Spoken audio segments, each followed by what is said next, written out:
மத்தவங்களோட நம்மள கம்பேர் பண்றது சாதாரண விஷயம் அப்படின்னு சொல்லி பல பேர் நினைச்சிட்டு இருக்காங்க. ஆனா வரலாற்றை கொஞ்சம் பாருங்களேன். காபில் ஹாபிலோட தன்னை ஒப்பிட்டான், அவன் கொலைகாரன் ஆனான். இப்லீஸ் ஆதம் அலைஹிஸ்ஸலாம் அவர்களோட தன்னை ஒப்பிட்டான், அவன் ஷைத்தான் ஆனான். யூசுப் அலைஹிஸ்ஸலாம் அவர்களோட சகோதரர்கள் தங்களோட அவர்களை ஒப்பிட்டாங்க, அவங்கள தூக்கி கிணத்துல தள்ளிவிட்டாங்க. ஒருத்தரோட நம்மள கம்பேர் பண்றது மன அமைதியை மட்டும் கெடுக்காது, நம்ம இதயத்தையே அழிச்சிரும். இன்னைக்கு மக்கள்ல பல பேர் எல்லாரையும் பார்த்து நினைக்கிறாங்க, அவன்கிட்ட எல்லாமே இருக்கு என்கிட்ட எதுவுமே இல்ல, அவன் ஜெயிச்சுக்கிட்டே இருக்கான் நான் தோத்துக்கிட்டே இருக்கேன் அப்படின்லாம் சொல்லி. ஆனா அல்லாஹ் உங்களோட வாழ்க்கைய மத்தவங்களோட வாழ்க்கை மாதிரி உருவாக்கல.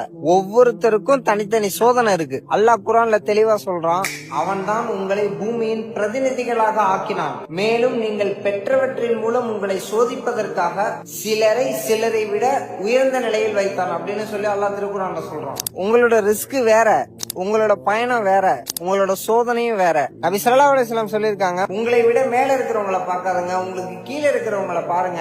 அப்படி செய்யறது அல்லாஹ் உங்களுக்கு வழங்கிய அருள அற்பமா நினைக்காம இருக்கிறதுக்கு உதவும் அப்படின்னு சொல்லி நபி ஸல்லல்லாஹு அலைஹி வஸல்லம் சொல்லியிருக்காங்க. அதனால கம்பேர் பண்றதை நிப்பாட்டுவோம், அல்லாஹ்வுக்கு நன்றி செலுத்த ஆரம்பிப்போம். ஏன்னா இதயத்துல நன்றி உணர்வு வந்துருச்சுன்னா பொறாம வெளியே